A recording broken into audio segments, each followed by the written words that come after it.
Director's trademark. Director and several of his friends get raped over the course of the movie. I gotta say, I mean, I did make note of just how many times they used the joke about that weird cowboy soliciting gay sex for money. Who is that? Is that a Daily Wire guy? I don't know. But like they went to that well no less than a half dozen times in this movie. And I mean, like, yeah, it sure is a funny joke to think about having sex with a trans woman who you're paying for sex. That's a joke that they did in this movie at least a half a dozen times. Okay. Ho, ho, ho. Merry Christmas. It's Thursday, December 21st. It is your last Chapo for the calendar year. And we've got a doozy of one for you today. It's a movie episode. Joining us, of course, is the great Bryan Quinby. We're back again. And fellas, I got to say, doing this episode about the Daily Wire movie Lady Ballers was my idea. And it's one that I pretty much instantly regretted because within 30 seconds of watching this movie, I realized that I was in for something. It was going to be a real slog to get through. I mean, this movie, when I started, I was like, look, it's a comedy. It'll be a tight 90, get in, get out. I can watch it in like 20-minute chunks as I do chores around the house. Nope, this movie was pretty much 2 hours long. That was what hit me. Yeah, this movie is like, I don't know people who have played the game Control out there. This was like an object of power from that game. This movie is like a quantum object. Like it somehow became longer the more I watched it. Like the counter increased the further it went. I felt like I was watching it for 9 hours. I kept trying to do things like watch combat footage or play Ready or Not to like clear my mind, but it just kept fucking going. This I very early in the movie, I was trying to think of like the secondhand embarrassment I was getting, and I realized it reminded me of something from my own life when I was 6.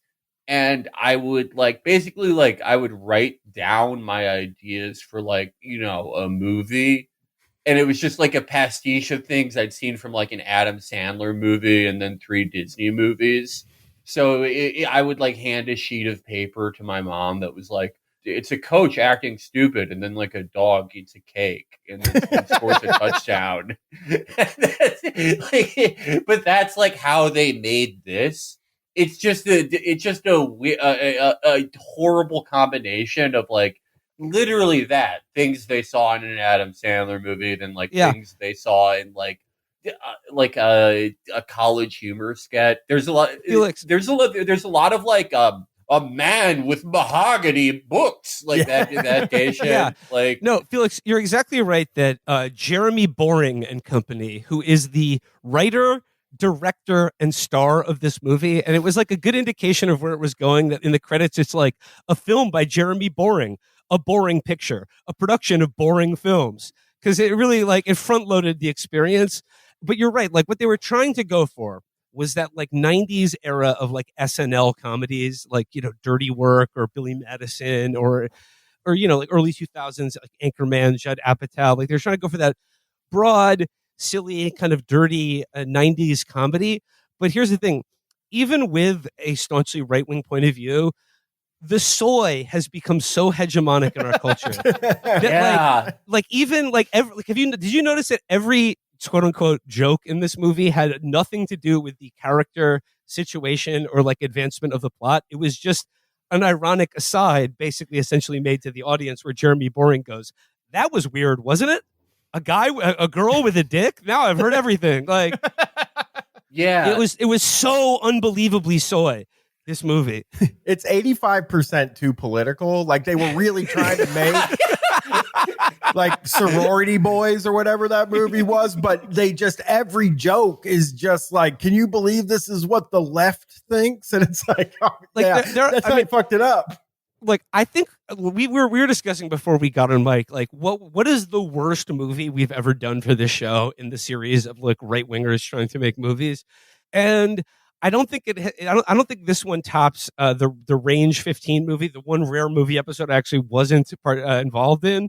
But I will say that this is far and away the least funny movie we've ever had to do. Yeah, for a movie that's trying to be a comedy, a raucous, satirical work of comedy. I have never seen anything less funny than this movie. And it wasn't even like kind of like cringe humor where you're like, oh God, it like hurts you to like, which is in itself kind of funny.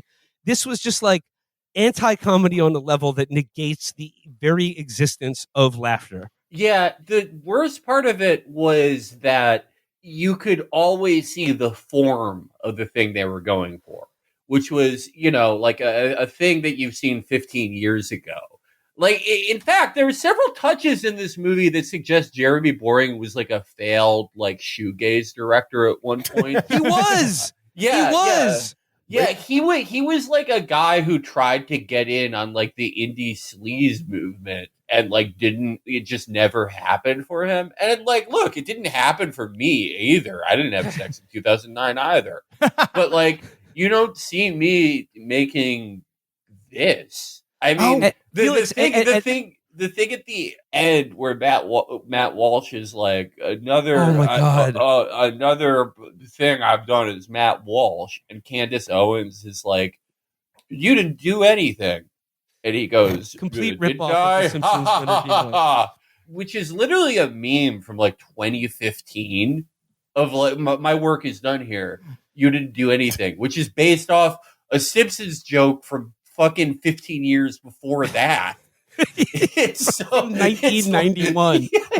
I didn't know that he was the CEO of the Daily Wire. I thought he was just like a guy that I thought like a lot of the people in this movie. It's like when you go to the comic book movies, when you go see like a Marvel movie and you're there with a bunch of Marvel fans and you're just a person that's like, I'm just, trying to fill my head for 2 hours.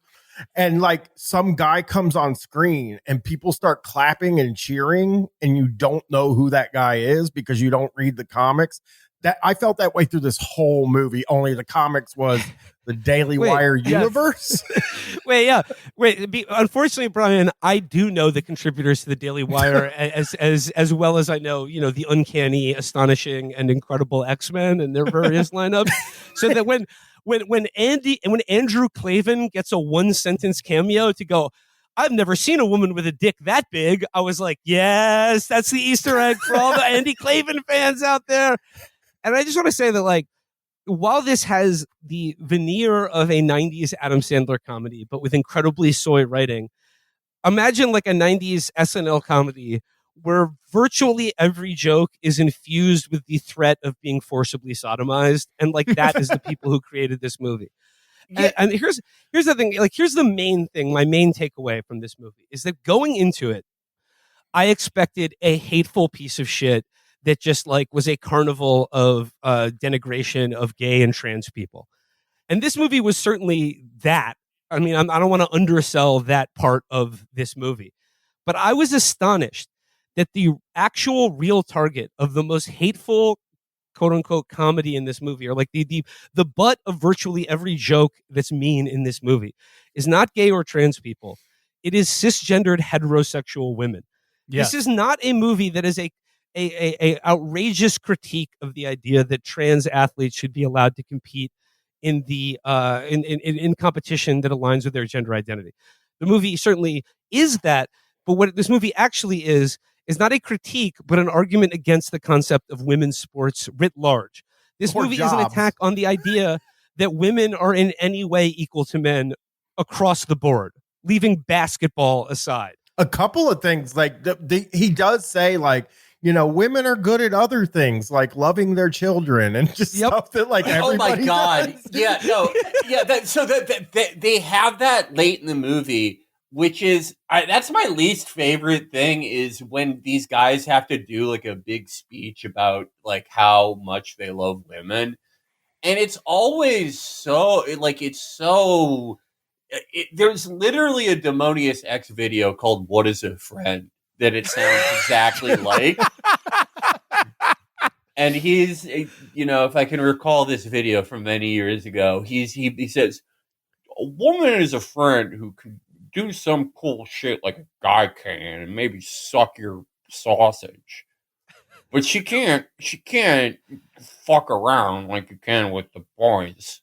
But she can be good at other things like emotions and shit. And that's it. Basically, it was Jeremy Boring's entire speech. It was like a guy who like experiences no sexual attraction, making the case for women. Yeah. Well, yes. Okay, well, here's the other thing about Jeremy Boring. If I knew nothing about this movie going into it and just watched the first 5 to 10 minutes, I would have assumed that this was a comedy about a gay basketball coach and his all-white basketball team. I wanted to say the same thing. First of all, I at first was like, nobody in this movie looks like they should be in this movie for some, like I had this weird feeling where like at the beginning, I was like, this guy, I had the same exact reaction that you did. I will say this. It's a gay basketball coach coaching an all-white high school basketball team to the state championship of Tennessee in 2008 is how this movie begins. And I should mention that, like, in some of the press for this movie, the Daily Wire released a clip of Ben Shapiro talking to Jeremy Boring about this movie. And in it, he reveals that originally they wanted to do this movie about a team of men's basketball, like a former high school men's basketball players who put on wigs to compete against women because sports are woke now. Ben Shapiro said they originally wanted to do this concept as a documentary, but dropped it when they realized that the thing they portray in this movie simply doesn't happen, nor would be allowed to happen anywhere in the United States. yeah. So, like, I mean, like, that's what I'm saying. It's hard to say this movie is hateful to trans people because this movie does not even understand trans people nor feature a single trans person in it. This is like, they have a fundamental disconnect between, like, the sequence in the movie where he gets a job at a restaurant in Nashville that just features men dressed as women. Like, I don't think the movie they seem to confuse transvestitism with transgenderism. And like, but like, here's the thing. Despite the fact that like the essential comedic plot of this movie, the thing it is satirizing does not exist. So therefore, like, there's nothing to satirize. The scenario that this movie mines comic material from doesn't exist. Like, there's nothing to mine there. But here's another, like, the broader part about the broader misogyny of this movie, not just like its hatred of gay and trans people, which I said are like a complete afterthought in the plot of this movie. They essentially don't exist at all in the universe of this movie.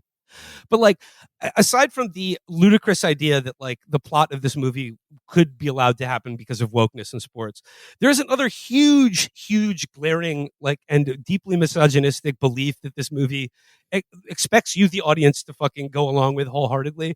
And that is the idea that a team of former high school athletes who have not trained or played the sport in over a decade could easily wash off the court a professional women's basketball team. yeah. Like, No, I'm sorry. It's because they, like, I know they can't dunk, but the New York Liberty would fucking still smoke that men's team by 60 points. Yeah. Like, even with like a more like I don't know, a less abstract sport, a less abstract form of competition, there are countless videos of like women's MMA fighters that regularly fight in the 115 and like 135 pound divisions, like beating the shit out of men, and like men who have trained, men who are considerably larger than them. Obviously, that doesn't mean that like a 135 pound woman could like beat John Jones, but like professional athlete does like mean something. Yeah, and like this movie is so clearly done, like Jeremy Boring and Ben Shapiro in the Daily Wire. This movie just comports to every stereotype I had in my head about them going into this movie, is that they were all dweebs in high school who were abused by people who were good at sports and thought that that was right and proper. And then in their adult life have sort of appropriated the title of winner or jock from it because they continue to be mean to those weaker than them. And the thing is, like, the sexism of this movie and its hatred towards all women's sports stems from the fact that a guy like Ben Shapiro, who has been basically slighted by his male peers his entire life, has been shorter, smaller, and weaker than every man around him, and certainly less gifted at athletic competition, has to rely so heavily on the idea that he's still better than any woman on the planet, if any physical act. And it's just like, that is plainly untrue. Plainly. Yeah. All right. So can we talk about like the shittiness of how this was made? Because like, okay, they do this like very like brain damage college humor thing of like when the, let's say, flamboyant straight coach is winning. They show that, and they win the championships. They're on top of the world, and then they just cut to like it's 10 years later, and his life is shit. There isn't like a smash cut. There isn't like a fade. There isn't any type of like funny transition that like any competent director would use to suggest like the passage of time and like the collapse of this guy's life. It's just he's a very long scene of him now in a high school, and he unfortunately has, let's just say, a lot of hip hop style students. Like he's it's like you see him, his hair is gray now, and he's like doing the same shit he was doing in the start of the movie, where he's like places, everybody, remember to use the bounce path every once in a while. Yeah, he's like, winning is the most important thing, and all his students are like, yo, dog, can we finish this up? I got a rape later. Yo, you boring as hell. I'm finna vote for a progressive prosecutor so I can get back on the streets in 6 months. I mean, it sounds... I got gang practice later. It does sound like Felix is like you. It's almost not like a exaggeration. They just are like this guy goes, "Don't steal my catalytic converter." Then they steal his catalytic converter, and he gets fired for saying, "Don't steal my catalytic converter," because it's racist. And it's like, that is as racist of a joke as you could possibly open the movie. You know what's also pretty racist in this movie? The idea that his success as a coach of high school basketball decreased dramatically after any black students were allowed into the school district he was a coach of. Yeah. It's just like, also, okay, I was following the catalytic converter story. The guy stealing the catalytic converter, look, they all had the Edgar haircut.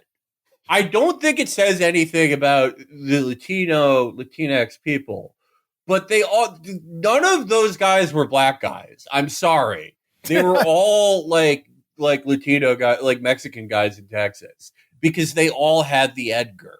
Like, I was obsessed with that story for the longest time.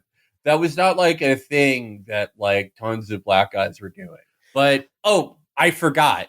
In the first 10 minutes of the movie, I think that they have issued like a direct challenge, like, to me, because there's a character in the movie, like, who's on their team, who's like implied to be he's like a semi-gay obsessive who loves the team, and they hate him, and they named him Felix, and it's like, yep.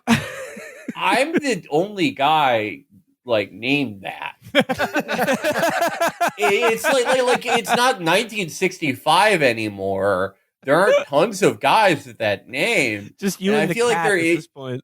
They're issuing like a direct shot across the bow at me, and they're challenging me to, I don't know, a contest where we both get raped by the how much guy from the movie. You gotta.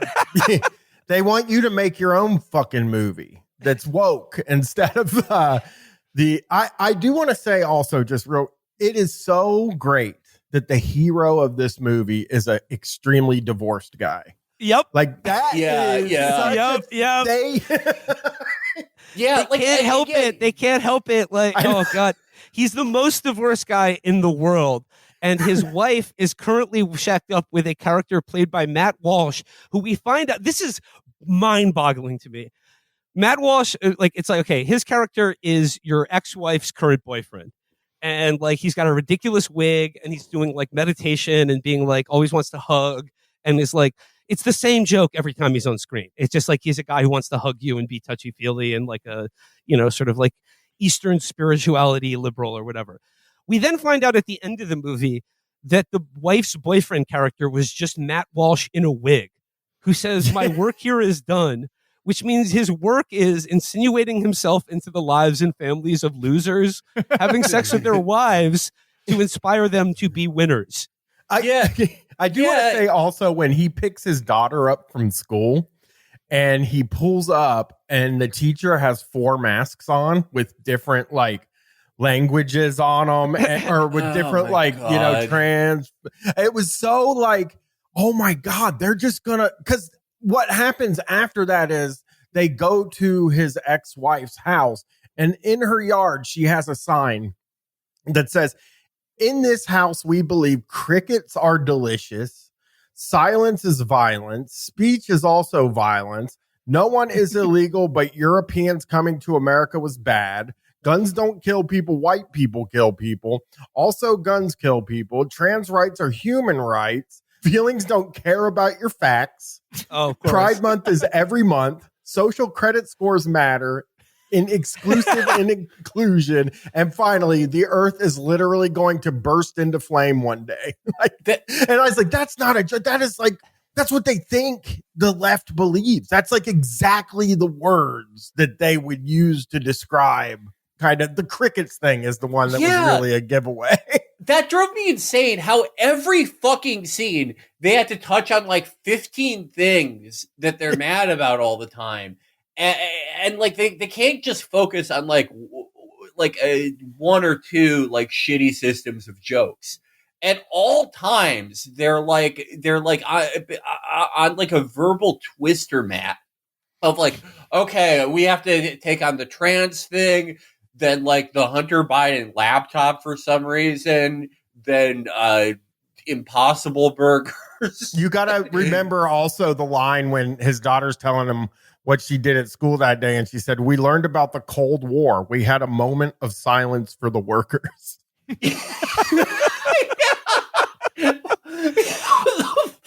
Yeah.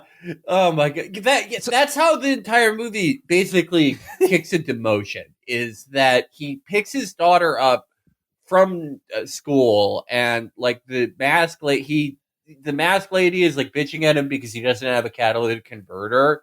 And he's like, yeah, no, I'm a constant victim of black crime, blah, blah, blah. And he like gets her to take her masks off and he's like, "You're pretty. You should wear more concealer though." Which brings up even more questions about his character. But then there's just like, there's this repulsive scene where I realize the funniest thing to conservatives is like when like a little girl is like, "Joe Biden's a fucking idiot," you know, like when a little girl's like epic. Yeah, the scene is sides. just like I will say so libs do the same. Sorry, I'd say libs do the same thing, Felix. They think it's epic when a kid says the Mango Mussolini is a bad guy. Yeah, I guess it's just all like losers in America. Like, yeah. The common denominator among losers everywhere is needing a literal child to give voice to the things that you're not confident enough to voice yourself. But I will say this, for the actor who portrays Jeremy Boring's daughter in this movie is by far the best actor in this entire movie. By far the best actor. And like what I think is so funny about like using kids to give voice to epic statements that you'd be embarrassed to say, and they're like, "Oh, from the mouth of babes." I like that in the sort of anti-gay, anti-trans, anti-grooming movie, they cast this like, angelic 8-year-old girl to play the daughter. And then like every line that she has in this movie is talking about how a girl showed her penis. And they're like, "Okay, great job. Can we just do another take? Let's take it from you saying penis one more time." Yeah, it's the same thing they do where they're for some reason constantly bringing up hypotheticals where like a 12-year-old gets raped and has to give birth, and they're like, "Well, now she's a mother and she's happy now." And it's like, wait, what? Like, why are you bringing this up? Like, but it's like the same thing where I have a theory. There's a project that we're working on now that addresses this theory that basically the conservative media self-reproduced at too rapid a rate and basically caused them to become like the lowest form of like internet poster, which is just like a guy who posts CP on forums. That's basically like what they are now. Like they're just broadcasting like snuff films and CP constantly, either verbally And they're or like, see, not. look how evil this is. Look at it. Yeah, yeah. And there's a lot of that in this movie. Just like the very lurid idea of that. I just want to say that the little girl character is interesting because they do try to put a lot of like, oh, she's being indoctrinated into gender at school into her mouth that's supposed to be satirical or whatever. And there's a big scene a little pretty later. Good job explaining all of it. Yes, I was just going to bring up. There's a scene later where they have her explain how like gender works to all the dunce basketball players, and she's just very calmly laying out. It's like some people have identities that are not their assigned gender at birth, and then they convert to different, and sexuality and gender are different, and sometimes you can switch between genders, and that's called gender fluidity, and it's supposed to be like this aha moment of like, look at the indoctrination, but it really comes off of as like, yes, this is also simple. A child can easily grasp it and have it make perfect sense. Yeah, compared to like, I guess, men who presented with the idea that like, hey, I guess like according to this universe, you have to be trans every day at this restaurant to work here. And they're like, okay. It's like, wait, is that what you like? Faced with that choice, would you do that? That's what I mean. They fundamentally don't get or don't care about, and like they just don't understand. Like that's what I mean. Like I know this movie is intended to be offensive to people like me or people who haven't bought into the Daily Wire ethos and view of the world. But like there were so many instances in this movie where I could tell that they were trying to be cheeky and offensive, but like I literally didn't know what I was supposed to be offended about because their essential understanding of the world is so convoluted that like and just nonsensical. And the perfect example of this is the dollhouse restaurant that exists in this movie, where Jeremy Boering has lost his job as a high school basketball coach and he's a divorced loser. Everyone thinks he's a loser, so he goes to ask for his old job back. But that was like 20 years ago, and it's been converted into a restaurant called the Dollhouse, which just is like I don't even know how to describe it. It's just men with beards wearing wigs and dresses waiting on your table at a restaurant.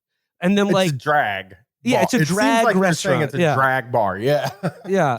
It's a drag bar, but every single waiter is like a heterosexual guy who's like, can't wait to knock off at 5 and take this wig off. But then the work is over and they're still dressed like women. It makes no fucking sense. Yeah. Like basically the plot of the movie goes into full gear basically because so his former like star basketball player works at this restaurant with him where they both like I guess like according to them they are like trans women either permanently or just like during the workday.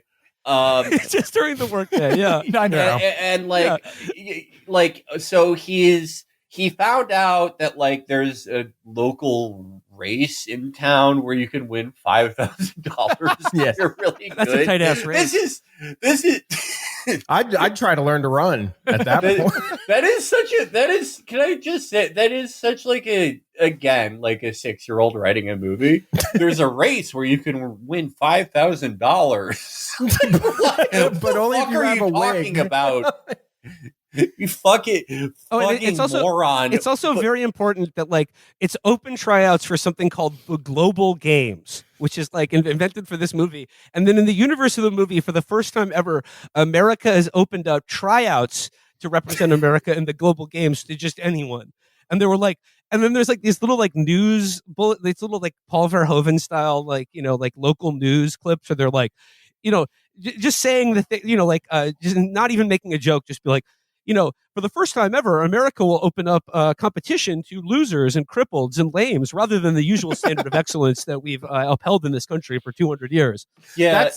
That was like the biggest thing to me was like these people act like all comedy is too woke and too left and like everything they do is just political. But then these guys do this fucking movie where every line is dripping with just the text of what they believe. Yeah. Yes. Yeah. It's so thuddingly literal. Like there is. It literally reminds me of like this, like the videos that Israel makes, where like Santa Claus gets a letter from like a child who's been kidnapped by Hamas, and is like, "Oh no!" Such Like a good video. it's the same. Like, what is Santa going to do about it? Give him presents? I love that video because Santa is like ostensibly thinking someone should do something about this. Like, but it's the same type of thing where it's like thuddingly literal. Like there's no capability for abstract thought. So every character that's bad will say things like, "I'm a journalist, so I'm a piece of shit."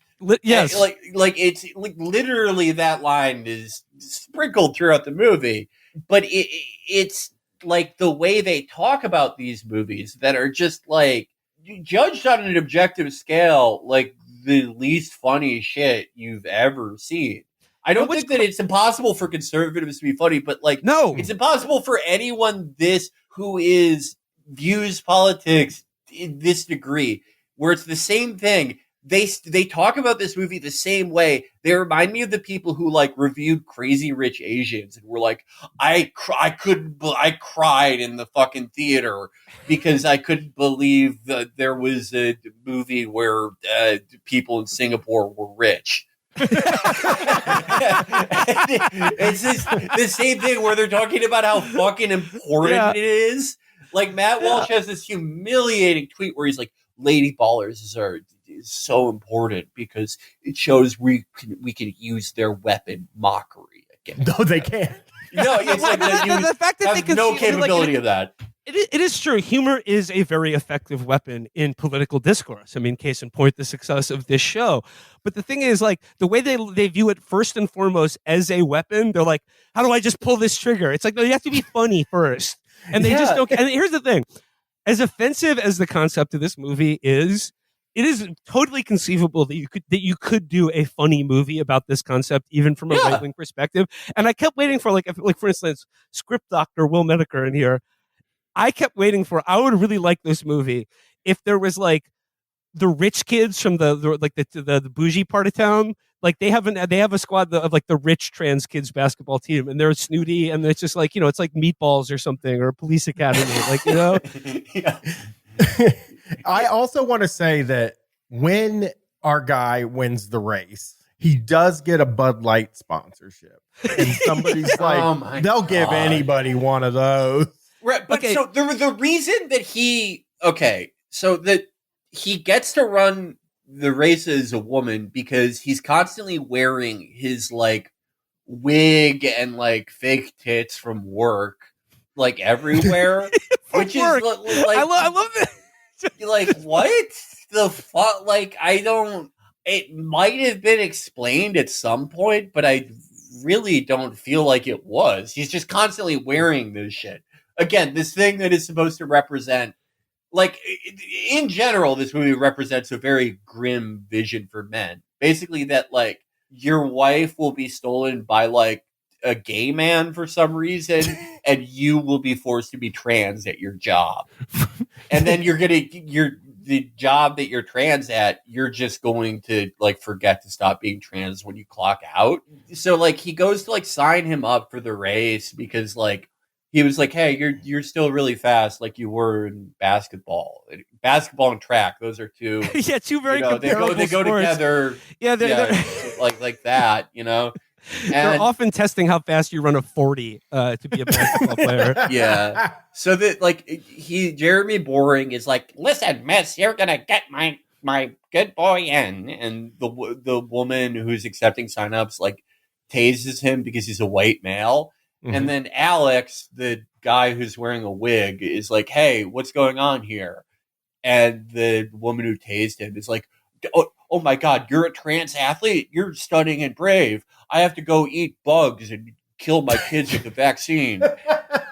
And so they sign him up in the women's race for $5,000. I will say, to give this a movie a half ounce of credit, Boring does a pretty decent pratfall where he smacks his head on the table after getting tased. Yeah. And it's just like the contempt this movie has for women, because like in every single sporting event that portrays these fucking middle-aged losers stepping onto a fucking track for the first time in decades, beating every one of the women competitors by like 50 yards. Yeah. Like by 5 seconds crossing the finish line. It's just like, okay, can we talk about the two characters on the basketball team that are brothers who were conceived by separate sperm in the same uterus, in the same egg? I was so confused by what those guys were supposed to be. I guess like I thought they were supposed to be scumbags at the They beginning. were like the and that horny was, like, characters. This like Yeah. they existed like, this is the Daily Wire's conception. The two brother characters who, again, very early in the movie, it's like, oh, these guys are brothers. And then Jeremy Boring has some line about how, what is it? Your mother is not a catch. She was decidedly unfaithful to your dad's. And I was like, what? And then later in the movie, it's revealed that they were conceived by like separate sperm in like they're twins in utero, conceived by two different guys' sperm. That's not how it fucking Could That happen, is though. like how a fucking like Greek philosopher would explain. It's twins. the Aristotle. Yeah. Yeah, Writing the story That's where why A we have to homunculi comes out of your penis and then falls into we a have to woman's kill stomach. every woman who has twins because that means she got two different sperm from different. Your mom guys. your mom had sex when she was pregnant and it made another kid inside her. It's so fucking stupid. They love this thing of like, well, you like, oh yeah, well, you guys are saying all this unscientific shit. You sound like a peasant from the Middle Ages. You don't know what the fuck you're talking about. You're against no fault divorce, and you think that twins are caused by like orgies. I do also want to say that when they do meet up with those guys, Alex is with them and he's carrying a bag. And in 2020, almost 2024, they say, "Is that a purse?" And he's like, "No, it's a merse." And it was Oh like my that. God, I Brian. couldn't even believe Oh my it. God, the It was in there. mileage that God. Man Purse got.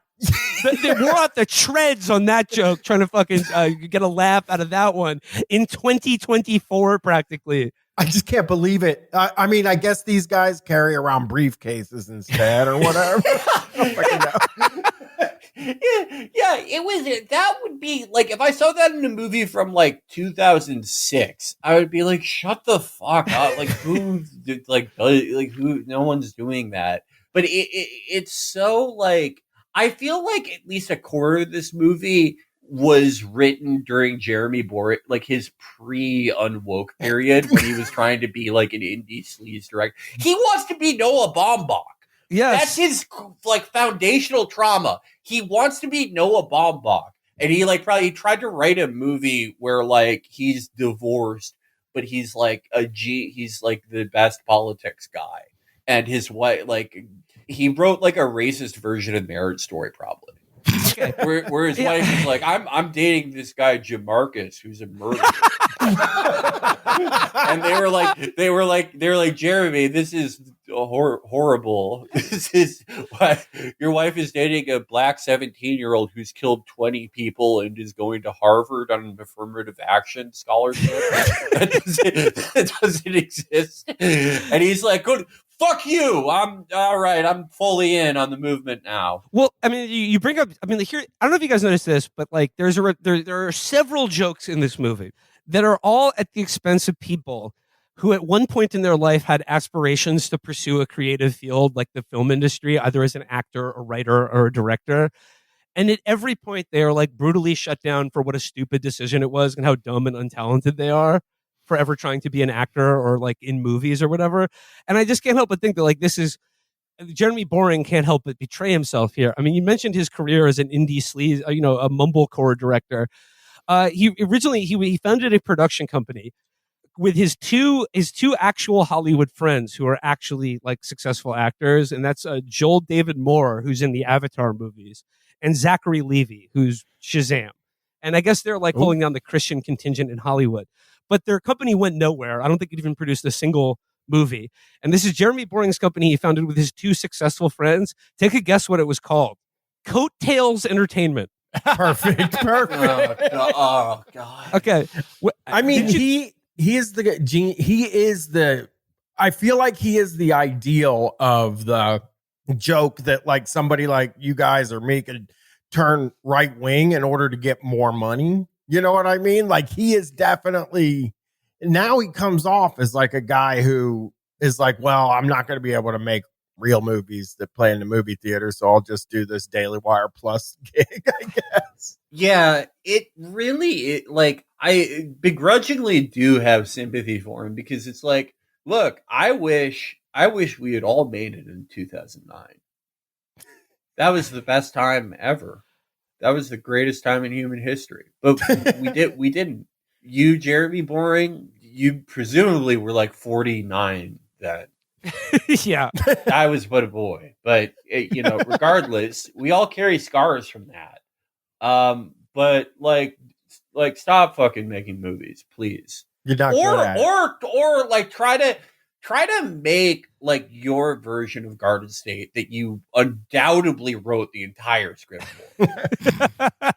Try not to put a conservative hat on a hat on a hat on a hat in every joke, and I think you might be able to figure something out. Yeah, he could make like a very 5 out of 10 mumblecore movie.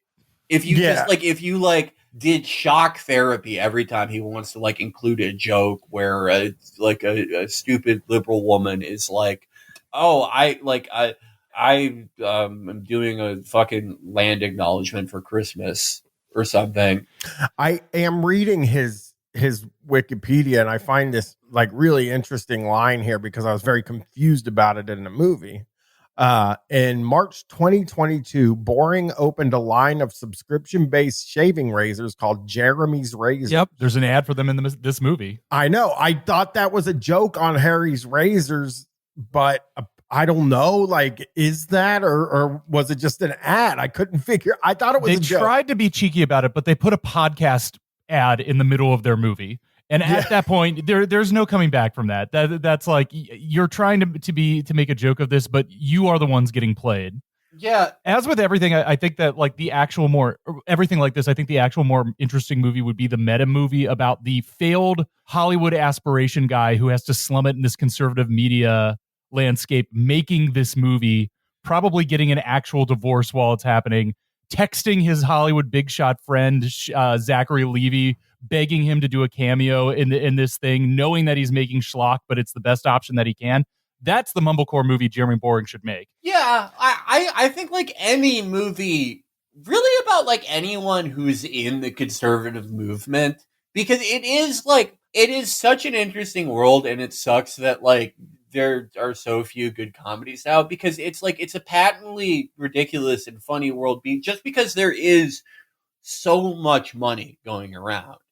There is such an unbelievable amount of money going around that like it everything else almost pales in comparison, and the result of that money is just like they literally have no idea what to do with it, and they are assigning entire bureaus to like the most fucked up people on earth, and it's funny to watch that. It's like watching an adult play bowling with the bumpers in, you know? Yeah. Just to know, there is a podcast ad halfway through this movie that's intended to be funny and meta, like winking at the audience. My man, looking smooth. Man, you guys weren't kidding. These Jeremy's razors are amazing. And did you know that Jeremy's now offers a razor specially designed for women? And don't forget about Jeremy's shampoo and conditioner. They keep our hair silky and smooth. Couldn't we just find someone else, like from the year before? But like betraying the fact, like in every aspect of the production of this movie, they did not intend for it to be seen by anyone who was not a Daily Wire subscriber, because this joke would make no fucking sense if you were seeing this movie in a theater and didn't know that Jeremy Boring was a shaving impresario. In addition to the razors that he sells, he also tried to sell a line of anti-woke chocolate bars After the I remember those. Yeah, no, it says, in March, seeking to capitalize on right-wing outrage over Hershey's chocolate, including a trans woman in their PR campaign for International Women's Day, Boring unveiled Jeremy's chocolates. The first 2 milk chocolate bars available were he, him, and she, her. The former made with nuts and the latter nutless. Haha. The Daily Wire claimed they sold 500,000 bars within days of launch. The bars cost $30 for a pack of 4 chocolate bars. And that's $7 a chocolate bar. And it says here, who did receive their pricey candy, the bars cost as much as $7 a piece before taxes and fees, found the wait wasn't necessarily worth it. Incomplete orders, melted chocolate, and overall dissatisfaction with quality were common in customer reviews. Of course, many Daily Wire's loyal subscribers still tried to find a positive spin, and some were satisfied to make a political statement with their spending, arguing that, quote, taste was never the point. Oh, God. But that sums it up. It's like, okay, Hershey's used a trans woman in their ad for International Women's Day, and he got so mad about that he just had to sell people $8 candy bars to remind them that we're the hateful candy.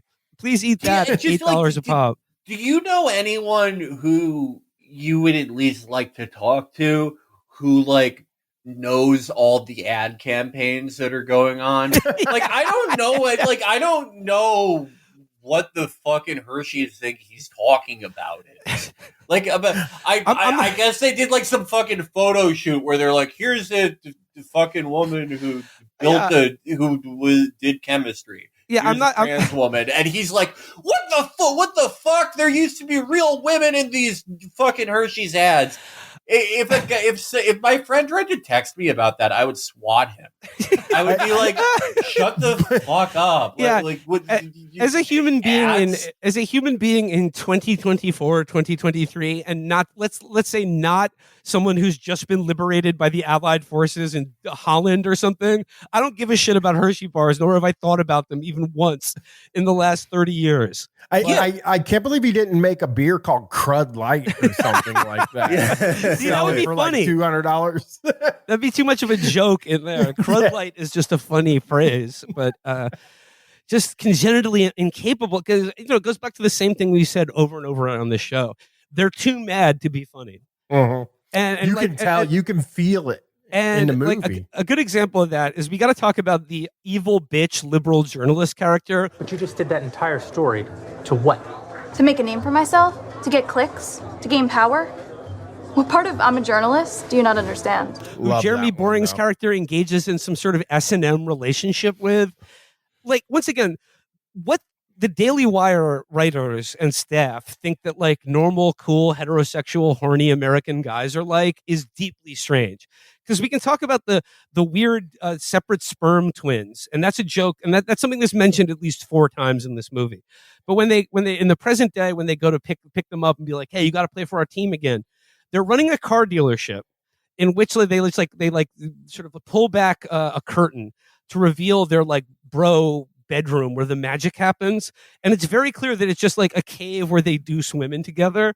And they're like, wait, this is where the magic happens? Or like with you in the same room? And they're like, yeah, dude. And it's just like, it's just one of these things where it's like, it just doesn't add up. Like, I don't get there's so much going on with the two brothers characters where like, so they're wearing like, I guess if like you were doing a skit making fun of rappers in 1984, this is what they would dress like, because they're wearing like gold tracksuits or something. And that's part of the joke.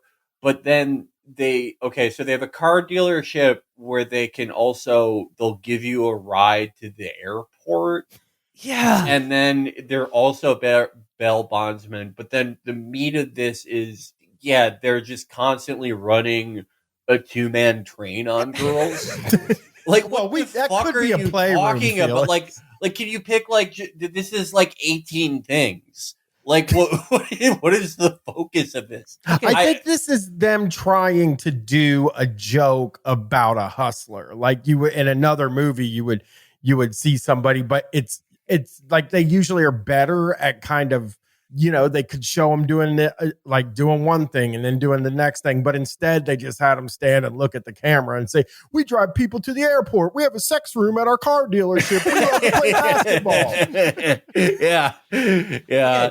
Here's another example of like like I said, like for this movie to like pull off a joke, there are things that you have to like assumptions that you have to have innately already to even understand what they're trying to make fun of, or even like be cognizant that there's humor to be mined, or like you're supposed to laugh at something, right? And it speaks to like the fundamentally perverted sexuality of the people making this movie. The scene where they go to find the center, the big man on the team, and he's living in the Michigan woods as like a survivalist because 10 years prior he went insane and lost like a college basketball championship at, whatever, like he lost a big basketball game. And then in the movie it's revealed he went insane because the opposing team's mascot was doing sort of hip thrusts at him. And that caused a psychic break in him that like 10 years later, he has kidnapped this mascot and keeps him in a basement in his like forest cabin to torture him. That was crazy. That was actually like an insane twist. I thought, because it like for a second, I'm like, I feel bad for the Badger now, man. He's like, they're saying he's been there for 10 years in the basement being tortured. And then I'm supposed to like the guy that's doing the torture. Also, no idea why they keep calling the guy fat. Yes, no they kept saying you're fat. Idea. You've gained weight, and he's just very clearly not fat. And I kept wondering, like, is that the joke? Calling a guy who's obviously not fat multiple times. I was like, is this another bit of like meta ironic humor? But once again, it's he experiences a psychic break because he sees a mascot thrusting their hips in like the fucking gesture. And then like, but like I said, this is what I mean behind every joke in this movie is like the implied threat of rape and torture. Yeah. Like, it's like what, like the idea that like that would cause a psychic break is, I guess, kind of funny. But then the fact that he's been torturing this guy for years, like, very strange. I do think that the you're fat thing is them having never really hung out with any dudes, but they're like, I hear when dudes hang out together, they make fun of each other a little bit. Yes! Yeah. Oh my God. Yeah. Because there's a scene in this movie where like the two horny brothers are like, we're lesbians now and we're going to go to an all girls sleepover. And Jeremy Boring's like, they don't actually just have sex with each other. And they're like, oh man, bro, what's going on? Yeah. It is totally absent any background in like, male friendship. No, yeah, but there's, Brian, there's just none of that. The joke that they're aware of in the movie, that like straight guys think when girls have slumber parties, they're like getting naked and fucking each other. They have like, I mean, like that's that's a joke. Like it's been done a billion times in movies. It's not new or anything. But the real joke is that their vision of male friendship and camaraderie is as blinkered as the stupid idea that girls are just rubbing pussies together when they have a sleepover. They don't understand. They do not understand how men talk to each other. They don't understand like roasting or competition or camaraderie whatsoever. The only thing this movie knows and truly believes is that men and boys are better than women and girls in every aspect, in every way. Well, and that women, and not trans women, but that cisgendered women are disgusting and stupid. Yeah. What about the journalist? We need to talk about the journalist character. Because she's just like the closest thing this movie has to an antagonist. And this is another huge problem with this movie that's like screenwriting 101. There is no antagonist in this movie. There's no bad guy other than the culture writ large that allows people to switch their genders.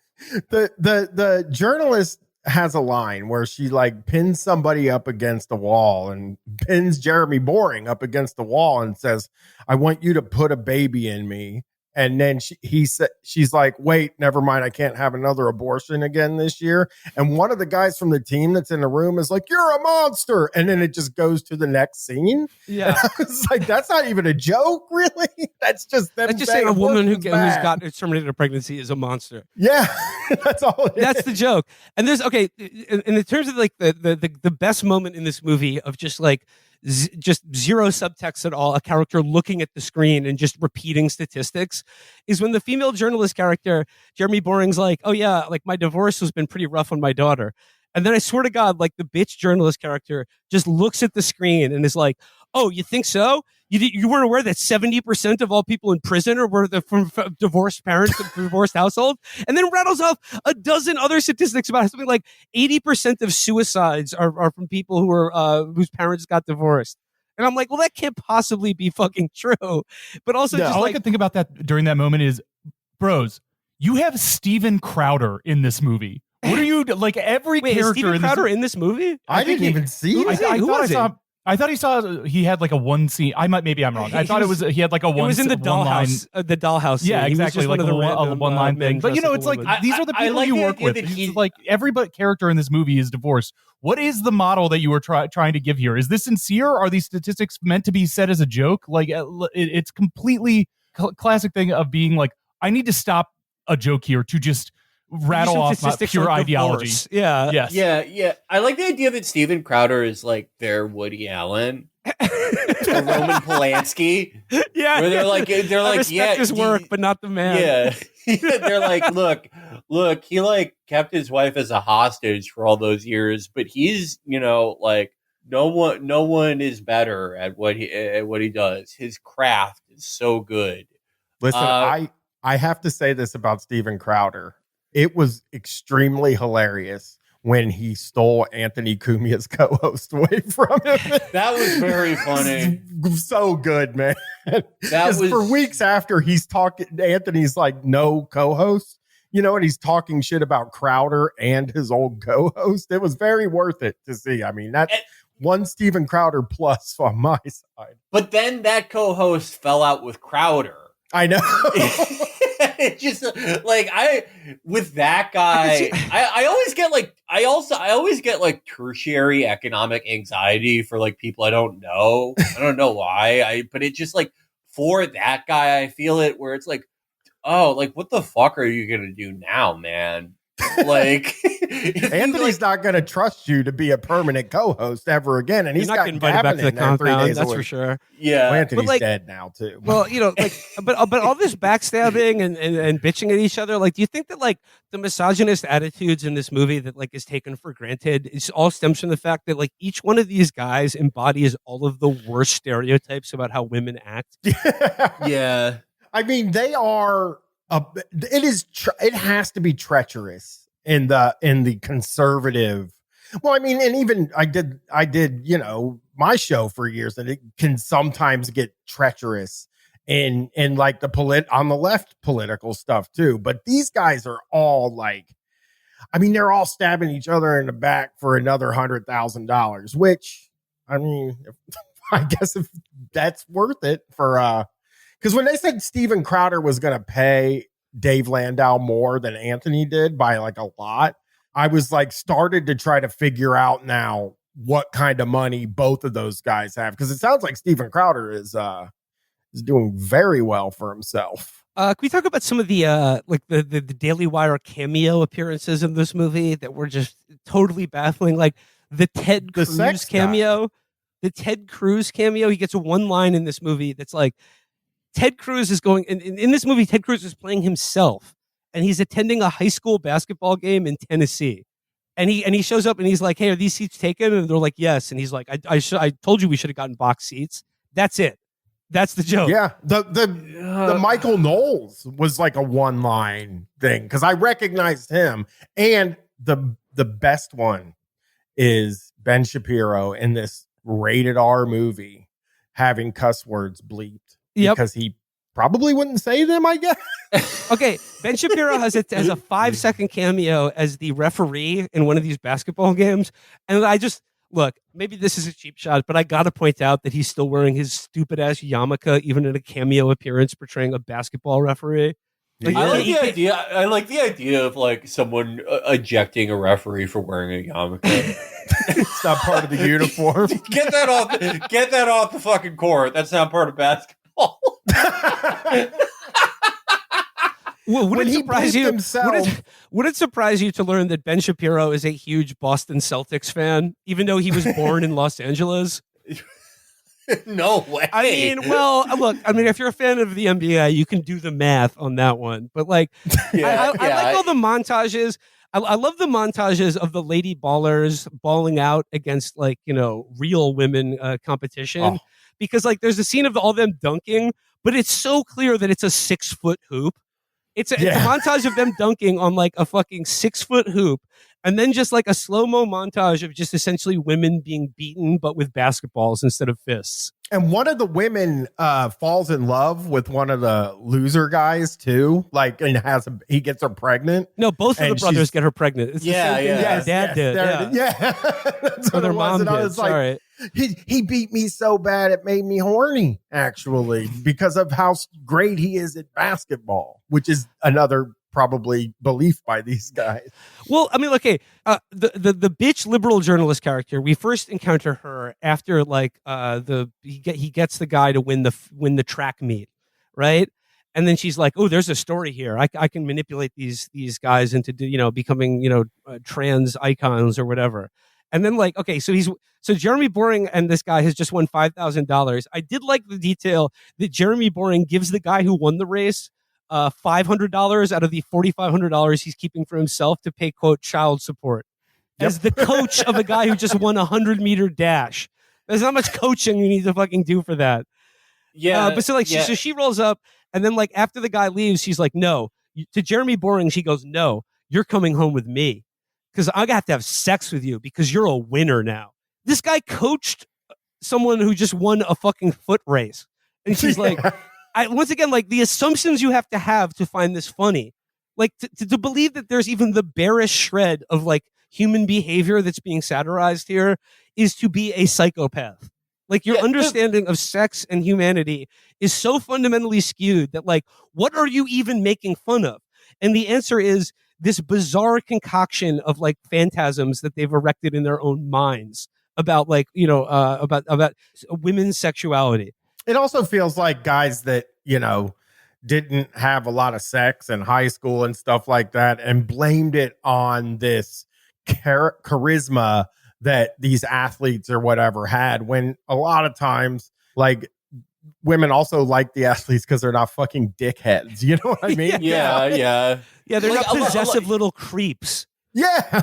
A lot of the the athletes I knew were also like incredibly academically accomplished, and just by virtue of like doing a physical thing with linear progression and like a teamwork had like some measure of maturity beyond like the rest of us. Yeah, and it's not a charisma because like the thing they confuse is like, is this a charisma of this is a charisma that causes that because they win, that they win this stuff. And that means they're bestowed some kind of ancient charisma that winners get. And instead, it is like, it really is just like guys that aren't like assholes, guys that like, because these guys have clearly, Jeremy Boring has never hung out with a group of guys. I just refuse to believe that. The Daily Wire, if you watch Daily Wire content, when they're hanging out in the dudes' room, and they have an old-timey popcorn machine, and they're all smoking cigars. And half of the guys that they're hanging out with are 70 years old, like Andrew Clavin. and they're hanging out in the dudes' room, like the screening room, the Daily Wire writers' room. And they're just token stogies chopping it up with each other. But Brian, you're so right. It is just like, this is their adult fantasy version of what it was like for the rest of us to have friends in high school.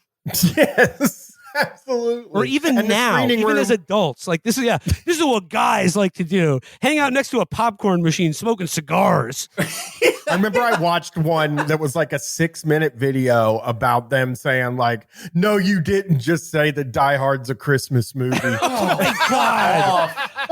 Go fuck yourself. Jesus Christ. Was this movie made in a time machine? Possibly. It could have been written in the early 2000s, maybe, and then they just like some of it's written, and then they were like, it was probably about like another conservative issue. It was about of the gay moment, marriage, like gay marriage. Yeah. And they're like, let's change that around a little bit and add some trans stuff. I don't want to like get too epic about this, like the stuff that like men talk about in a group, because everyone's different, right? But for me, laughter is one of the greatest things in life. One of the best things you could do with your friends is come up with like, incredibly elaborate jokes that hinges like on your knowledge of each other, that aren't necessarily like, they're not always like mean even. It is based on how well you know these people. You're crafting a kind of shared mythology. Yeah, and there's just none of that here. It's just like they have like a guidebook for what to talk about when they meet a cool man. Yeah. Okay. Can we talk about the one scene in this movie where I was actually taken aback by how evil it was? It was actually like kind of surprising to me, even for this movie. And it's a scene that happens towards the end of the movie, where it's like the championship women's basketball event. And at this point, like Jeremy Boring feels guilty that he's like destroyed women's sports with this cruel charade. It's gone too far, blah, blah, blah. At some point, the star athlete, the first guy he recruits into his Lady Ballers team, who's been portraying a woman now for like, I guess, months in the movie, and who was working at the Dollhouse restaurant when Jeremy Boring first encounters him, says to his coach at this point, he basically says that like, this is no longer pretend for me, and has basically like authentically become trans in some way. And he says, and it's actually like a moment that kind of like surprised me, because I was like, oh, is this movie going to be like, oh, it's okay to be trans, but like don't play basketball against yeah, other that's women? what I thought too. Well, Yeah, like, and he's like, he says, coach, like all this time playing basketball, like I've never felt myself. I've never felt like my parents are proud of me. Like I just didn't know who I was. But like doing this and like being a woman has made me finally feel like at home with myself and who I am.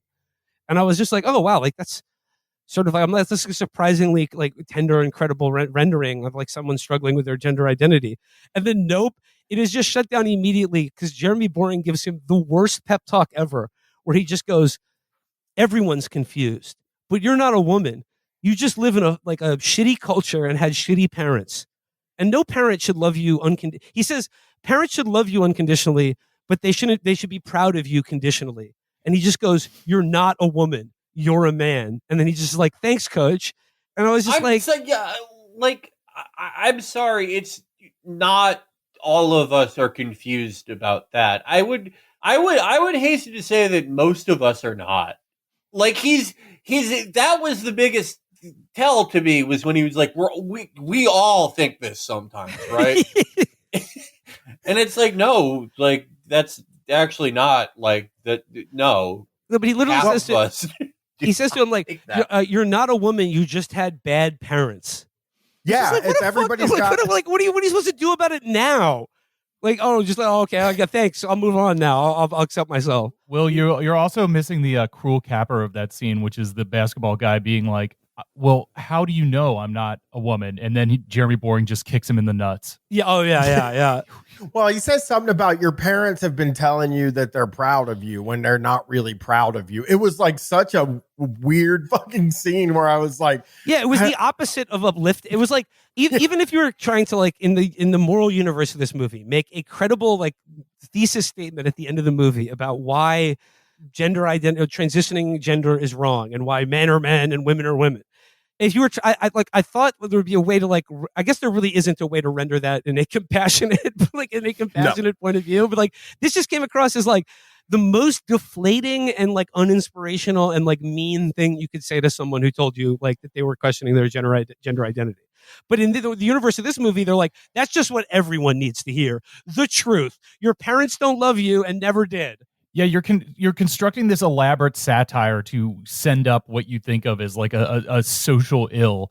But even through an hour and 50 minutes of this, the satire cannot reach deeper than just the response, no, you're not. Yeah, exactly. Yeah. It's like, I thought like the movie, like if it wanted to make the point that like, oh, like there's some scourge of like, you know, men pretending to be women in women's sports or something like that, which isn't true. But like, I thought like you could make the case, like if the movie acknowledged that some people do have, do transition and do feel different than the body that they were assigned at birth or whatever. I thought the movie could make like it would be more credible, and it would do more work towards the agenda it's trying to fucking foment if it just acknowledged that and like been like, yeah, it's okay, you're still our friend and we do acknowledge your gender or whatever. But like, yeah, just don't play basketball anymore. Yeah, we all have bad parents that say they're proud of us when they're really not. And just don't go home and think about that for the rest of the night after this comedy. I'm sure that won't cause any more issues. No, but like, I which is funny because that's what they see. Like, you got to think of how they see their own parents. as like my parents, maybe because their parents didn't tell them they're proud of them, that's how they succeeded or something. It's really hard to tell. Brian, but somebody wrote about their parents. The way this movie deals with like bullying and being a winner too is also really telling, because they're like, oh, like it's not like I'm not fucked up today because I was bullied as a kid. It's that like, oh, the kids today aren't allowed to bully other kids. So like what was done to me is actually right and proper, and that like your role as an adult is to continue doing that and to continue like, yeah, just being like, if you're an adult who's worried that kids aren't being bullied enough in school, you should be in prison. You should be lobotomized. Like, what is wrong with you? It's not true either. Yeah, you know, kids will be mean to each other no matter what. Yeah, that's my daughter just, graduated high school, and kids are just as mean as they ever were, conservatives. It's not changing, and they'll always be just as mean.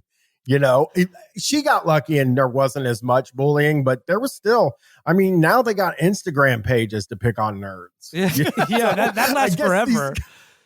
Yeah. That's fucking forever. I do want to talk about the climax of this movie, though, which was, again, like if I was writing a parody of this movie, I couldn't have come up with like the psychosexual dynamics on display in the climax of this movie, which features the Lady Ballers reach the championship round to advance to the global games or something like that. After beating every women's team by like 100 points. Their competition for the final match is that like the bitch journalist has sold out to the coach of the other team and then like sex blackmailed him into fielding another team of men pretending to be women, except his team of men pretending to be women are all black guys. And then like they see their competition, they're like, ruh-roh, oh, record scratch. They're like, oh, what? So like that's weird enough already. And like, of course they get annihilated by like the squad of black guys pretending to be women. But then there's a moment where one of their opposing players has their shorts yanked down in front of an entire audience of people. And this is where the Andrew Klavan cameo, where everyone's looking at this, a guy's dick, and he says, "Good Lord, that's the biggest dick I've ever seen on a woman." And like, they just need to make a joke about a black guy's cock and how big it is. Yeah. Oh yeah. Like they just need to throw that in there. And like, it's just, and then the climax of the movie is that Jeremy Boering puts in his own daughter and her friends to play against the adult black men pretending to be women. And that's the climax of the movie. Cause like, and then I think, weirdly, like this is a big triumphant moment because they're like, we're finally doing things the right way. And we're not polluting women's sports or like the purity of competition. But the way he views all women, the way they view all women's sports is a team of 7-year-old girls competing against adult men. That's how seriously they take the thought of women's sports in a movie that's supposed to be like about protecting women's sports. And I believe there was even one of these like athletes in the movie who's made a big stink about losing to some trans woman in a swim meet. And she's in this movie, and there's a scene with a swim meet where she gets like, she's like finishing her lap, and then the guy is already out of the pool, like shaking her hand, pulling her out of the pool. And I'm like, from her perspective, like if you're an athlete who's trying to like make the case that you're a serious competitor at the highest level, why are you like getting in on a joke where like you're that bad at swimming that a guy who hasn't even been in a pool could beat you by a lap? It just doesn't seem to respect the thought of like women's sports at all. No, I absolutely knew that when they went backstage when they went to the locker room to get ready at the first game where they come out as the Lady Ballers, I fucking knew that the audience was going to be like nobody or like 2 or 3. I thought it might be like 2 or 3 women that look like lesbians. Is really what I thought. There's also a cameo. I know this is a cameo. I just don't know who it is. But the cable news people, do you know who those are? Those people that was Michael Knowles Daily and Wire then the girl people? that looks like Ben Shapiro. I don't know her name. Okay, yeah, because I'm Native American now. I'm an indigenous person, and then she gets she's wearing like a that woman or something like that woman is definitely a Daily Wire person because it's just so poorly.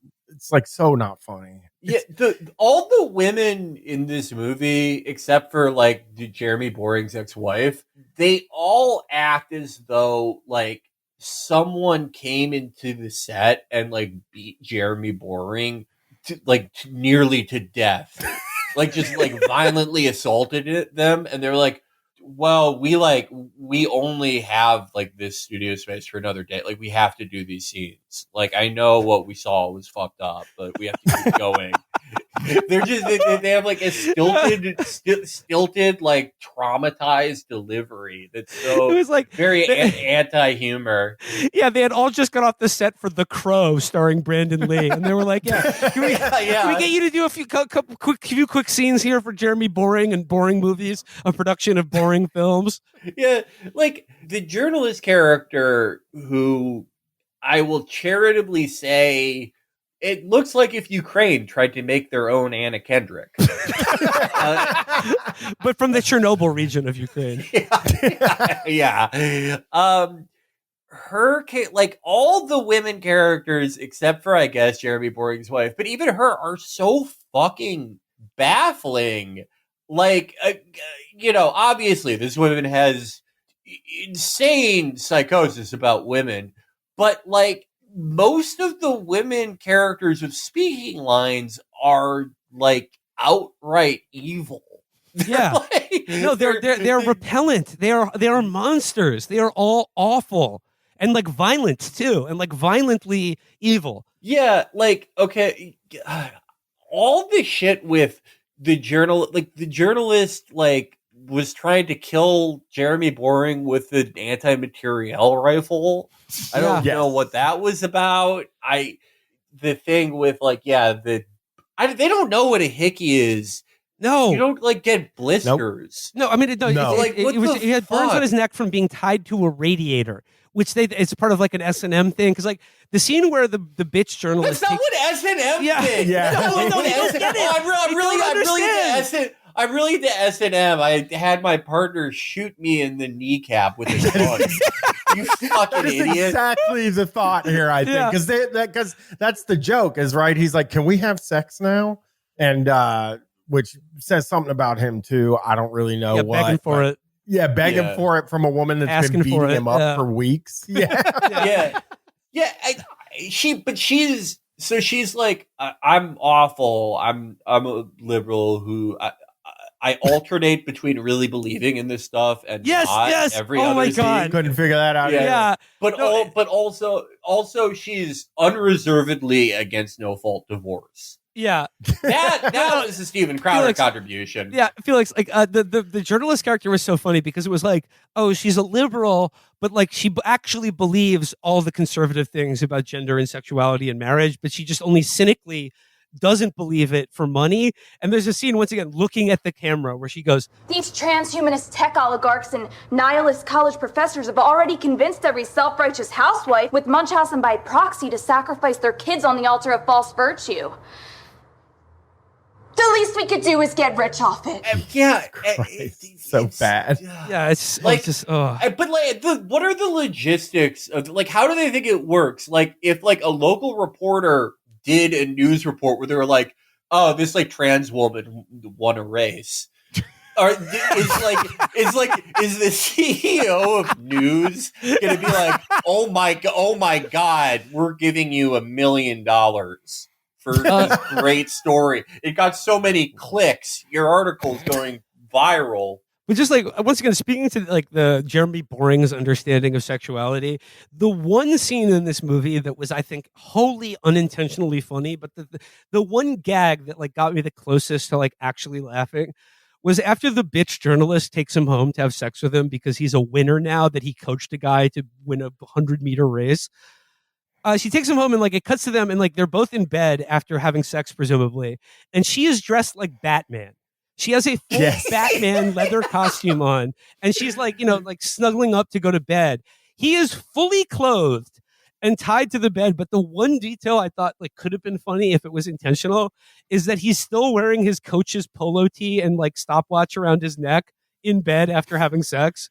But like, I think that was entirely incidental. Yeah. Like, I don't think that was an intentional joke. Yeah, I will give them that one even if it's not intended. There aren't intentional. None of the intentional jokes are funny. Not a single fucking one of the intentional jokes in here are funny. There are unintentionally like weird, dark things about the people that made this movie that you're like in your head the whole time. For instance, For instance, as I mentioned at the very beginning of this episode, the how much guy. Yep. Who makes probably a half dozen appearances with the same joke, where this like very weird looking cowboy man, originally he discovers Jeremy Boering and the athlete dressed as women in an alley and solicits them for sex by saying, how much? And then they're like, ooh, yikes, not for me. Ooh, time to go away. And then he keeps showing up throughout this movie whenever it is like implied that a man might be having sex with another man or being naked, to just show up at a high school basketball game and be like, how much? Yeah. I don't know. I can't fully psychoanalyze that joke or what it speaks to, or like just the fear and desire to be penetrated by another man. I don't know.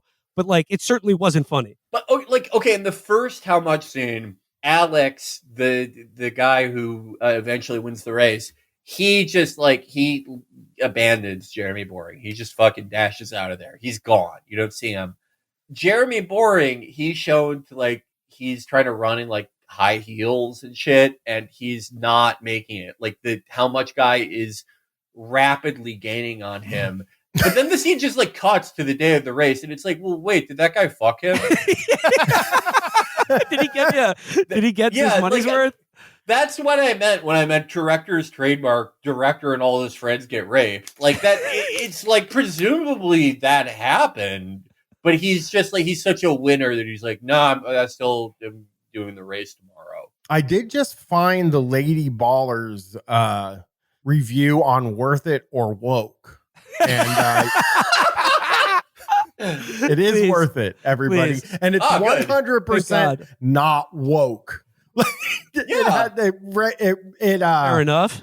Yeah, I was looking for the how much guy, trying to find out if it's like a cameo or something like that, because I've never fucking seen that guy. But yeah, they gave it a good review on Worth It or Woke. It got you're looking at 76% overall score. Story and plot was 70%. Visuals and cinematography 75. Performance 68. That's generous. Generous. Direction 70%, and then non-wokeness 100%. What a criteria! What a fucking criteria for assessing something's artistic value. I've never seen that site, but now I'm going to be on it all the time. Acting, directing, writing, all thoroughly mediocre. Wokeness? Oh boy, is this movie not woke? It's the masterpiece. I would love to. It had all the stupid politics I believe in. I would love to read a review of the movie Atonement on that website. Sex is bad in that movie too. Yeah, I think they might like it. I don't know. I love that movie. Maybe they will too. Insane site. The first like Daily Wire movie we watched, it was that school shooter movie that like they had nothing to do with the production. They just distributed it, so it's like a watchable, okay movie. Right. It was like a very like 6 out of 10 movie. Like nothing really bad about it, and I guess it gave me like an unrealistic picture of how horrible it would be to watch these movies. This was like, God, this made me yearn for The Reliant. Oh my God, yes. Do they have like? So it's like everything else on here. There's no what's it called? There's no like sitcoms or anything on here, right? Not yet. Yeah, because I'm wondering. Because it all depends on the success of Lady Ballers. Will you get a Lady Ballers sitcom? Oh my God! The first contact I had with Lady Ballers, I didn't know it was coming out. I was on Rotten Tomatoes looking for some review or something like that, and it had like a 75% on there, and I was like, "Holy shit! What is this movie?" And I clicked it and found out it was like a Daily Wire thing, and now it's gone down to 50%, and only 7 people have reviewed it anyway, so it doesn't matter. But I was just like, what is this? And it's Sorority Boys. It's kind of the same movie as Sorority Boys from the 2000s. Yeah. Well, what if white chicks, like, what if no one in that movie had any charisma? Yeah. Yeah. There's nothing funny. I feel like we're wrapping up. I just wanted to say one thing about, like, I guess kind of the filmmaking and also just the violence as it's portrayed in both this and also I was thinking about Range 15. There's something subtle in these conservative comedies in the way that they like stage violent gags where it's just like a little extra viciousness in the reality of like people getting hit. Like I'm thinking of them shoving towels on the Felix character at the beginning, some people wrestling. And it honestly made me think a lot about the movie Bottoms from this summer, which I know people are hot and cold on. I quite liked, but like the difference in these two things, you know, Bottoms has a scene where a female character has the shit beaten out of her by a male athlete that in the context of that movie is fucking hilarious. But the context of the movie is that the idea of violence, the idea of resorting to fighting is funny. In these conservative movies, it isn't the concept of violence isn't funny. It is the actual violence itself is good. And we should be doing it. And it is funny to exert violence on other people. Exactly. It is funny to dominate and degrade others. Not like the idea of degradation it has, you know, some kind of satirical moment to it. And that's where the satire fails because it's not satire. They're just like, no, it's actually good. Yeah, I think Range 15 is the most useful movie to compare this one to, but I would almost I unreservedly would say Range 15 movie was better because at least it's like a conservative Sallow kind. It's truer in a way. Yeah. It's a conservative Sallow unintentionally because it is like their intent is like I guess like they saw like epic movie and were like let's do that. Yeah. But like with famous troops. But it's so just like over the top, like unfunny and thoroughly repulsive that it does tell like a fundamental truth. And it's the artistic value. There is some of it just by the fact that these guys have killed people and now they're making like ringtone jokes while also like doing necrophilia. It holds some type of like abstract value. I would put it in like the Voyager capsule. I would be like, this is unfortunate. Like this explains a lot of humanity. Unfortunately, Lady Ballers, I think I would like exile like even the lighting crew to the countryside. 5 generations. Yeah, the sound mixer needs to go to Elba. Yeah, it's like anyone who worked on this, internal management, you can never work on the arts again. I don't care. Like I know that like most of the people who worked on this movie, you're like just trying to get experience. You're doing the thing where you're getting really good at like rolling up cables. I know, but I hated watching this. You're getting banished. As I said before, this is a movie that is not just unfunny, but like when this movie was over, I began to seriously question whether I would ever laugh again or whether I would be able of recognizing like humor when I encountered it because of like how thoroughly it had defiled the very concept of something being funny.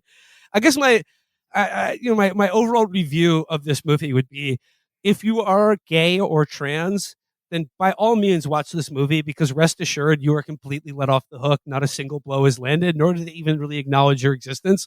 However, if you are a cisgendered woman or anyone who cares about women's sports, then this movie will be the most offensive thing you've ever seen. Like this violently is the takedown of that. Yeah. We made a takedown of women's sports. No, of women, period. Yes. That's what this movie is. Yeah, that's true. I did pick up on the like, you know, what they were saying about women athletes. Like I definitely like picked up on that when I watched it. But then now that you add it all together, there's this weird like guys that hate women, guys that have never hung out with guys, because the violent stuff in this is exactly the thing too. It's like when you're a teenager, not in your 30s or in your 20s, but when you're a teenager, you and your friends beat the crap out of each other for like fun. At least that's what we did. We would, sneak up behind a guy and kick him in the back of the knees so he falls. But you don't do that in your fucking 30s, and you don't do it. There are so many scenes of adult men wrestling with each other and being like, "Shut up, you're an idiot. No, you're an idiot," and then just fighting. That's not how 30-year-old men hang out with each other. So like am I supposed to believe that like Jeremy Boering is like regularly like nut tapping Steven Crowder? Yeah. Like maybe, I don't know. With a little grab ass. Yeah, like this is a movie whose like the political point of view is that women's sports need to be protected from a thing that isn't happening anywhere. But women's sports, the thing that we need to protect, are entirely worthless and stupid, and women shouldn't play sports.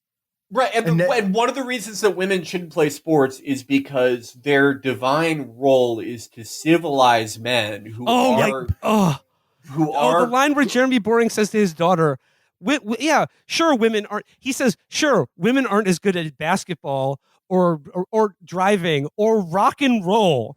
That's just not true. They're better at basketball. Okay, yeah, basketball. And swimming. Okay. MMA.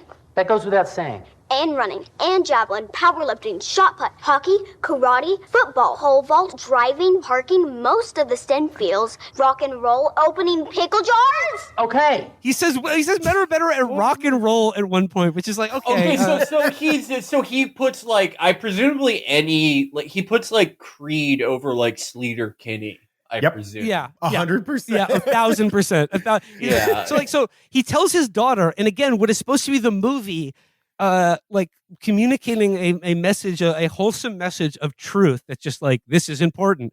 And this is a guy telling his daughter, he's supposed to be a good father, he's telling his daughter, I know women aren't as good at men at anything that's cool or interesting, but like, don't worry, you can still nurture a child and civilize men, just like your mom tried to civilize me. And it's just like, why wouldn't someone transition gender if this is the fucking expectation? If you're born a woman, is it like, guess what? You'll never be good at anything cool or fun. So just become a mom. That's kind of cool, right? I also like the implication that Jeremy Boring is just like, he's like fucking Rambo in First Blood. He is so primal and masculine. Yeah. So many rough edges that need to be sanded down. Yeah. Jeremy Boring would probably be like just ripping people's throats out if he didn't have a good woman holding him back. Your mom's not even really good at civilizing men. She wasn't able to pull it off with me. You know? I don't honestly know what she's good at. I mean, I think it's not a coincidence that you very, very rarely see the trans panic in the Daily Wire set directed towards trans men in anything, because I think the real panic is not really gender fluidity in any way, but is the idea of becoming a woman. Yes, you know, it is the idea of it's not just the threat or fear of being feminized in some way, which is of course wrung for lots of hilarious comedy material, imagining being raped in this movie, but like, it's the idea that women could endeavor to achieve something that is in any way better than the shitty output that you've created in your life. Because like, that's why the women's sports thing is such like it's why this disturbs them so much. Not the idea that a man could like, of course, beat any woman at a sport. It's the idea that like, yes, at the highest level of competition, the best male athlete will always outperform at the same sport or beat in some stupid way the most elite female athlete. But like, and in the explicit cosmology of this movie, the black male athlete will always outperform the white male athlete. And that as well. But also, it's just like that for any, not even elite woman athlete, for like anyone who's trained, they are better, faster, stronger than 99% of every man on the planet at that whether it's that physical, that sport, or like just simply lifting or running fast, lifting something heavy or running fast. They are better than you. They are better than Ben Shapiro. And I would say the average woman who's even not an athlete is probably stronger and faster than Ben fucking Shapiro is. And it's that cursed knowledge to know that like you are a man. So you have no excuse for how fucking weak and shitty everything you do is. How generally bad and fucking coddled your life has been. So the idea that any woman anywhere could produce anything of value is so threatening and horrifying to these men that like it has to be like an outlandish comedy concept. When he gives that whole speech to his daughter and with MMA, he's like, "Oh God, no."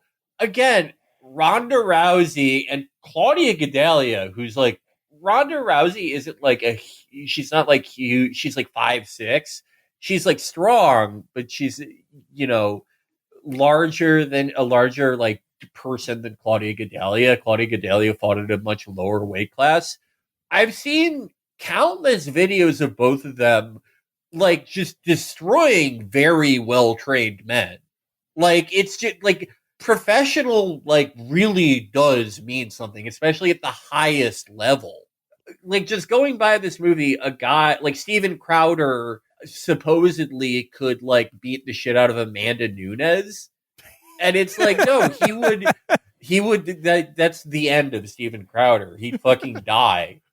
Really, any Brazilian woman, probably. God, I would love one of these guys to fight a professional woman. I will also say, Will, you mentioned it, but they say that all men can beat all women at athletic competition. Yes, but the rock and roll thing is even worse because it's like women can't even make music as good as men.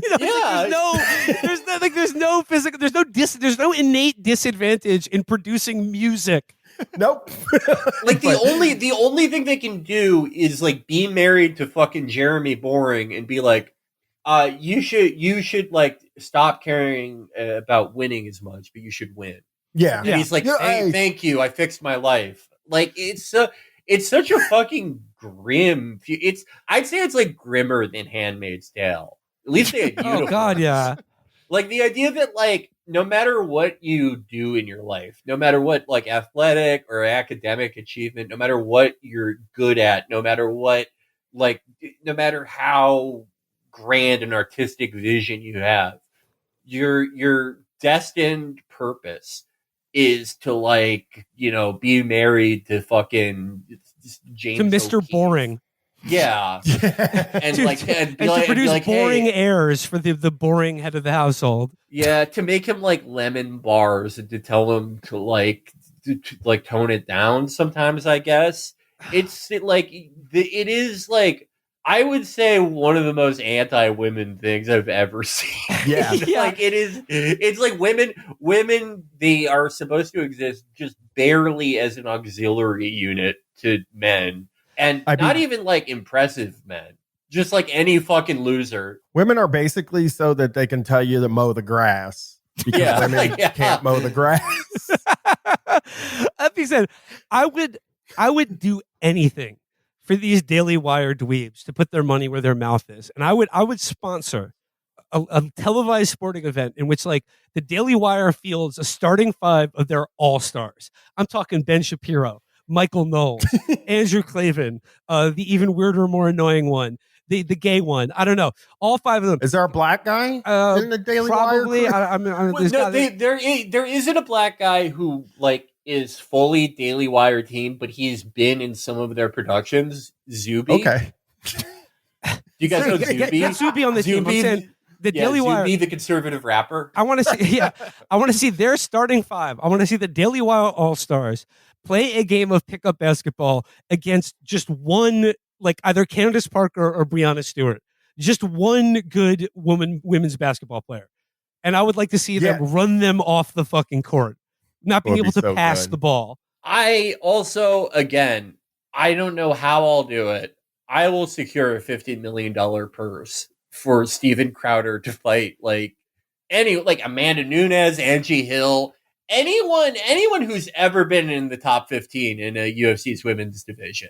Dude, combat sports is a place where people genuinely like watching women compete. Like in MMA and like any of them, like the same amount of people are basically watching the women as they are men. So that one doesn't even like. Yeah, like it used to be that like women's MMA had a similar problem to like the WNBA.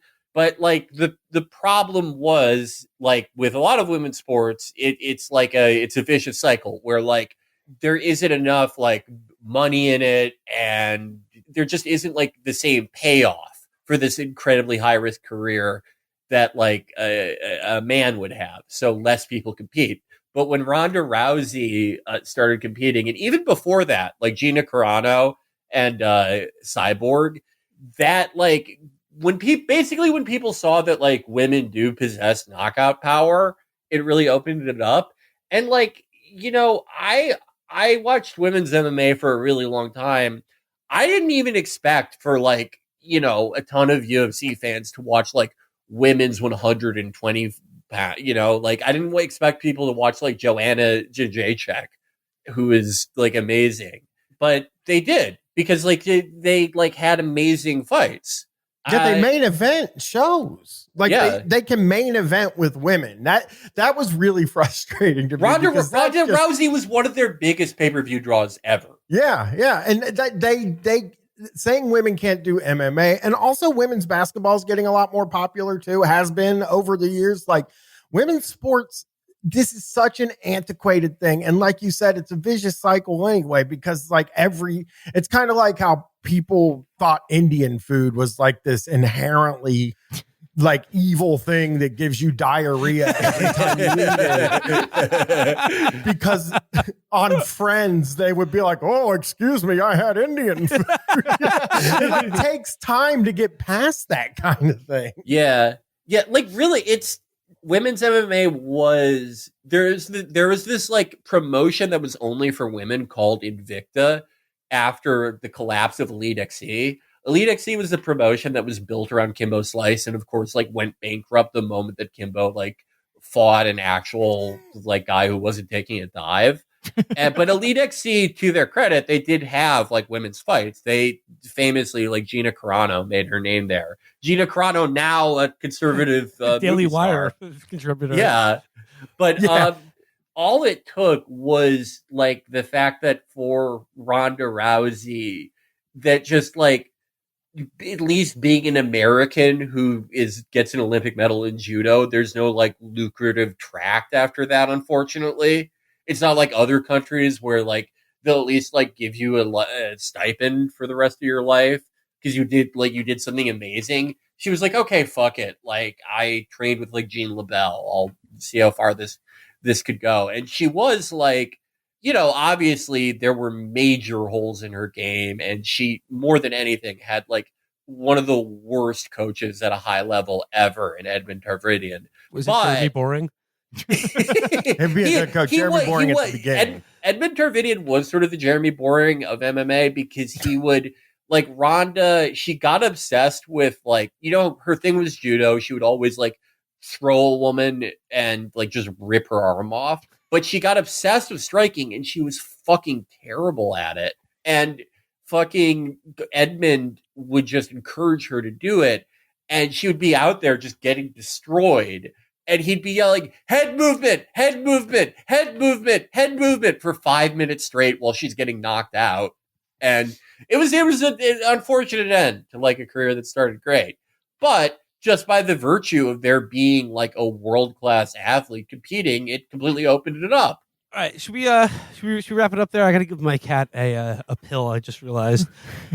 Yes. Did you want to go out with the conservative Christmas song? Yeah, let's do a quick programming note real quick. As Will alluded to at the beginning of this, now that the seal is broken of sometimes taking pauses on the show, we are going to take the week of Christmas to New Year's off this year. We are down to 2 hosts. We've earned plus it. Myself. I have some family health stuff that isn't an emergency, but I have to attend to over the holiday. The scheduling is a nightmare. So we're going to take a dark week from Christmas to New Year's, but we will be back, I believe, on January 1st with more episodes to you. I will also be putting up 2 more Hell of Presidents, the first 2 bonus episodes next week. I might upload all the old Christmas specials to Patreon just so they're all there in one collection. You can go re-listen to those. There will be some content on the site. Plus, we basically gave you a double episode with this one. So Merry Christmas to everybody. Happy holidays for whatever you celebrate. Have a good week off, and we will be back with you in 2024. You guys want to listen to some conservative Christmas music to go out? Let's do it. I always do. All right. This is Please 4 More Years of Trump by Trump Latinos and MAGA Mommy. Again, they can't be funny. They just have to say the word. Yeah. Yes. Yeah, no, exactly. All right, here we go. Please 4 more years, please 4 more years. Please 4 more years, please 4 more years. Please 4 more years, please 4 more years. Please 4 Oh my God. Please 4 more years, please 4 more years. Please 4 more years, please 4 more years. We got to get to some of the verses. Yeah. Please 4 more years. I know we all miss Trump. Even Biden does too. He probably think it's Easter. He worked with China. That's true. Trump's checking his list. He's checking it twice. Illegal immigration. gonna do it someday. Finish that all. I miss mean tweets. Well, I can give you some of those, motherfucker.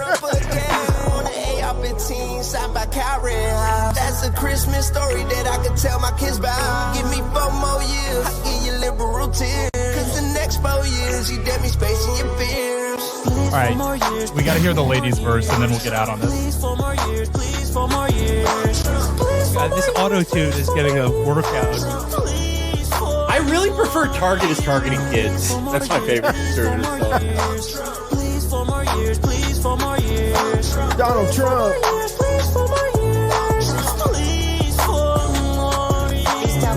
From Santa, I'm going Hannah Montana. You know this Georgia peach got a little pinch of Atlanta. I know you see this booty bouncing like a basketball, but I'm conservative living. I just can't. This is like Marsha Blackburn rapping.